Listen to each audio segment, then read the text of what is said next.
Lee Anderson. Thank you, Mr Speaker. The cover-up continues. We have a Prime Minister who never wanted a national inquiry. We have a Minister who never wanted a national inquiry. And we have the Labour backbenchers who never wanted a national inquiry. So does the Minister agree with me that the victims of these horrific crimes will never get the justice they deserve as long as we have a Labour government in charge? Minister.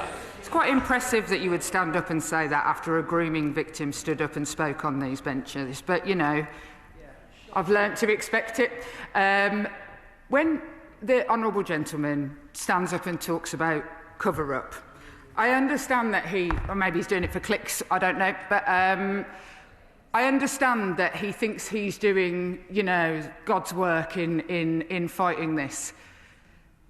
The level of bad faith, the idea that it's easy to find a chair or easy to find people who want to step forward and take part in this process when it is mired in, I have to say, political point scoring like he just did. I have to say, I think that he should really question his own morality. Thank you, Mr Speaker. This scandal arose because young, mainly white girls were systematically gang raped, and this was covered up by those in authority because the perpetrators were mainly of Pakistani origin. So it's all the more shocking that when calls for a national inquiry became public in January, the Prime Minister smeared campaigners as jumping on a far-right bandwagon. Comments like that are a disgrace and are what led to this scandal being covered up in the first place. Months later, just 2 days before facing a vote in Parliament, the government finally agreed to the inquiry. But it's clear the government never wanted this inquiry, they were forced into it. Perhaps that is why, months later, the government has said nothing substantive publicly and their inquiry is descending into chaos. What we have heard publicly is that victims and survivors on the liaison panel have no confidence in the government and no confidence in the inquiry. In the last 24 hours alone, 2 have resigned. Fiona Goddard resigned from the panel saying this: "The secretive conduct and conditions imposed on survivors by the government has led to a toxic and fearful environment with a high risk of people being silenced all over again." And hours later, Eliane Reynolds also resigned, saying the remit of the inquiry had, and I quote, been widened to downplay the racial and religious motivations behind our abuse. The Minister shakes her head. That is what Eliane Reynolds says. Fiona also raised the issue of Saba Kaiser, who has been acting as a liaison officer on behalf of NWG. Just 2 years ago, Ms Kaiser described calling out the fact the majority of perpetrators were of Pakistani heritage as, and I quote, destructive, distracting and irresponsible. Given those frankly appalling views and the complaints about them by survivors, will the Minister ensure Ms Kaiser plays no further role?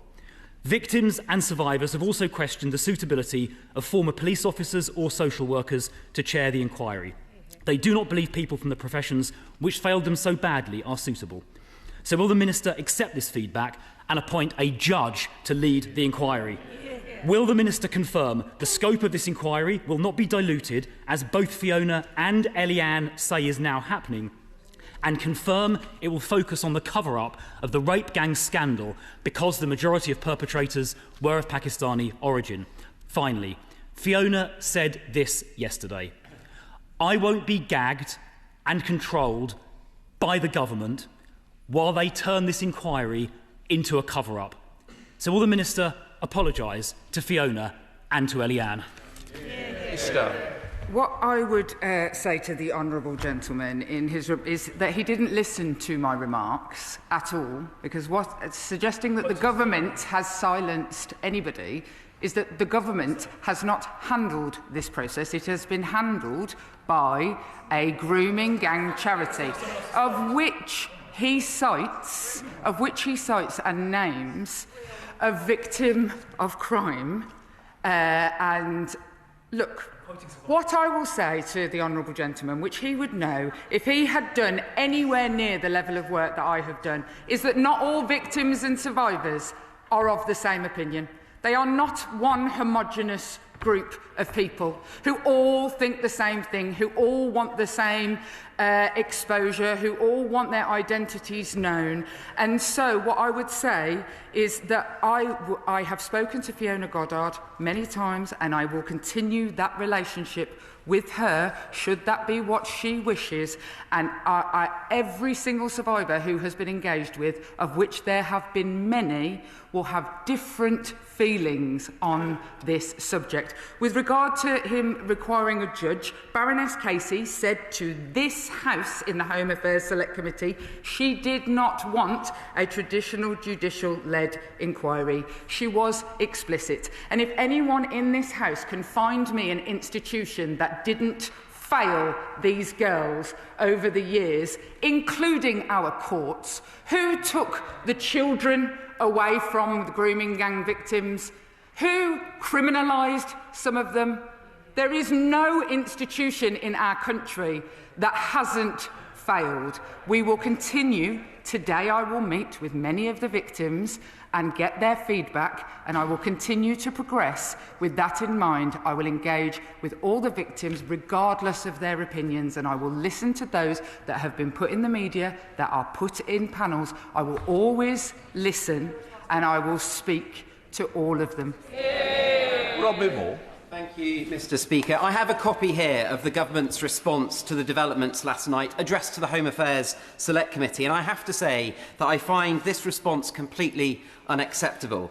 Is the government seriously implying that Fiona and Ellie, who have been disbelieved and called liars by the British state their entire lives, are spreading misinformation about a process that they have been directly involved in? Because that would be a deeply damaging thing for any government to imply. And worse, Mr. Speaker, there is a line in this letter about the government's proposed inquiry in Oldham, which says the government, and I quote, have been in discussions with Oldham Council about the right approach for Oldham.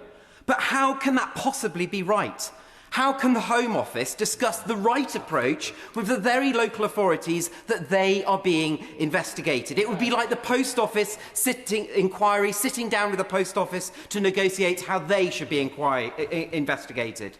So can the Minister explain how the government will be restoring trust right now in this process, given the contents of this letter that the Minister sent to the Home Affairs Select Committee last night?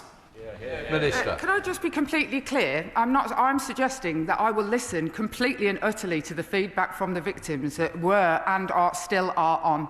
That they are not spreading misinformation at all, but his interpretation is a brilliant case in point, because I will be completely honest, the conversation with Oldham is, do we not think it might be better for them just to take part in a statutory inquiry? That it is absolutely nothing to do with the idea that Oldham is telling me what to do. And the more people from that side, he can hold up his paper and have a smug face all he likes, but the fact of the matter is that there is absolutely no council in this country who will tell this inquiry where it can and cannot go. I have said that 1,000,000 times from this dispatch box, and yet the same thing gets peddled again and again. Thank you, Mr. Speaker. Mr. Speaker, the victims of these crimes were vulnerable children who were ignored and who were gaslit and who were dismissed. 2 women have now resigned, 2 victims have now resigned because of this process and their lack of failure in the process. And yet what I hear from the Minister appears to me to be an aggressive and defensive tone. Yeah. Does she regret the fact?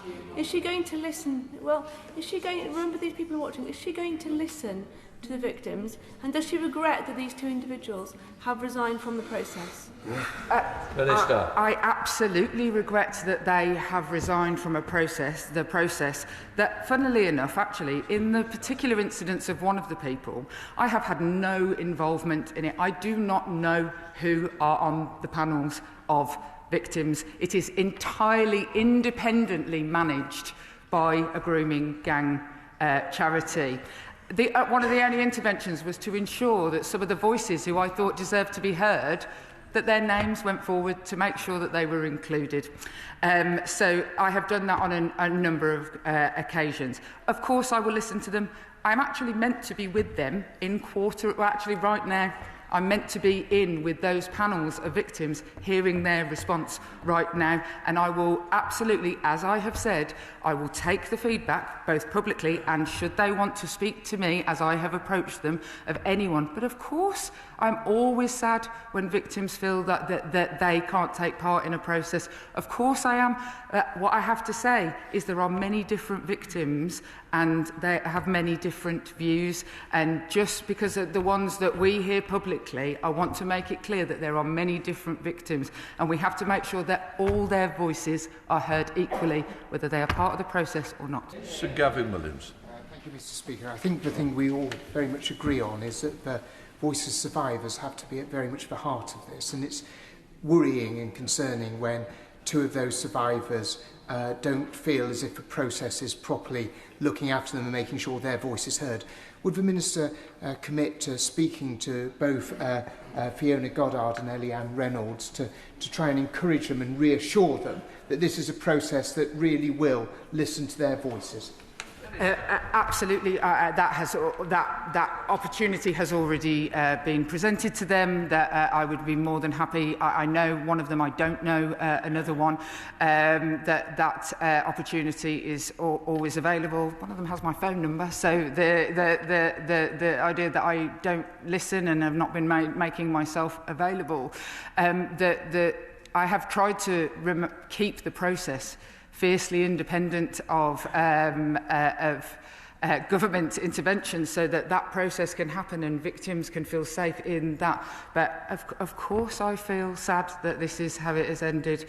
And actually, I hope this isn't how it has ended, and I will commit to working to make sure that this isn't the end, and my door is always open to them.